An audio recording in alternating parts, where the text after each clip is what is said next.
আসসালামু আলাইকুম, কিতা খবর? সব আসন্নি বালা। তো আজকে গোসল উসল করিয়া সুন্দর মতো রেডি হইয়া পাঙ্কু হইয়া উঠে গেলাম সৈয়দর অফিসে। বাইকও উঠিয়াও ভিডিও করা শুরু করে দিলাম। আজকের ভিডিও করার মেইন রিজন হইল গিয়া আজকে একটা শর্টও যাইয়ার। আর এই শর্ট সেই শর্ট নয় রে লালা, এই শর্ট হইল বিয়ার শর্ট। আর বিয়ে যে কত মজা, খালি খাওন আর খাওন, একটা তো সবেও জানো। তো আমরা ওরকম একটা দাওয়াতও যাওয়ার উদ্দেশ্যে রানা দিলাইছি আমি আর সৈয়দ। আর বাইকের পিছে বইয়া আমিও ভিডিও করা শুরু করলাম। আর যেহেতু বাইকের পিছে আর বাইক চলে, খুব সতর্কতার সাথে ভিডিও করা লাগে। যদি হাত থেকে মোবাইল পড়ে যায় তাইলে তো টাস করি মোবাইলের অবস্থা শেষ হয়ে যাবে, আমি হয়ে যাব নিঃস্ব। তো দেখতে দেখতে আর কি রাস্তার অবস্থা অত খারাপ আর কি হওয়ার মতো না। পিছিয়ে বইছি আর কত যারা খাইছি, যে তাও এখন তো ফায়দা হচ্ছে, যখন খাবার যাইয়া তাইলে তো জ্বালা জোড়া খাইয়া পেট খালি হইব, খাইতাম পারমু, বুক লাগবো। তো জ্বালা জোড়া খাইয়ার পরে অনেক কষ্ট সহ্য করিয়া কতবার উঠছি গিয়া বালা রাস্তা, তিও কত সময় পরে আমরা সেন্টার গিয়া পৌঁছে যাই।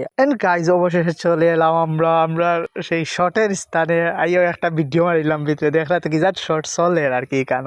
তো এর মাঝে আইয়াও হিজরা হলো হাজির হয়ে যায়, টাইন হাজির হইয়া লাগাইন কাপ যা মানুষও দল হয়ে যায় বাপকা সময় টাইন মন মতো খেটখেটি করার পরে তাতে কিতাব বুঝবাইন আল্লাহ বাড়াইয়া যান কি।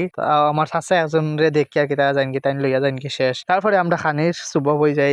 আর যেহেতু এখানে নতুন সবরে চিনি না, আর খানিটা তো ভিডিও করতাম পারছি না, বাট খাইছি আলহামদুলিল্লাহ যতটুকু খাওয়া। তো দেখতে পারা বেলটুল হস করি আর যে শর্ট তো হইছে মনের মতন, একটু পেট হস না করলে হয়নি। তো খাওয়া দাওয়া শেষ করি আমরা একটু পোজ মারিয়া ফটো তুলিয়া আবার রওনা হয়ে গেছি বাড়ির উদ্দেশ্যে। কিন্তু গাইজ আসল কথা হয়েছে গিয়ে আমি বিয়া শাড়ির তেমন একটা খাইতাম পারি না, কারণ সব তো অপরিচিত হয় না। আর অপরিচিত হলোর মাঝে আমার খাইতে একটু সরম করে আর কি। আর তারপরে হয়েছে গিয়া রোস্টের যে মশলা আছে, ও মশলাটা আমার মুখে পড়িয়ালে বমি বা করে, যার কারণে আমি বিয়া শাড়ির তেমন একটা খাইতাম পারি না। আর সব বালা থাকবা, সুস্থ থাকবা, আবারও দেখো অন্য কোনো সুন্দর ভিডিও, অন্য কোনো বিষয়ে। আল্লাহ হাফিজ, টাটা।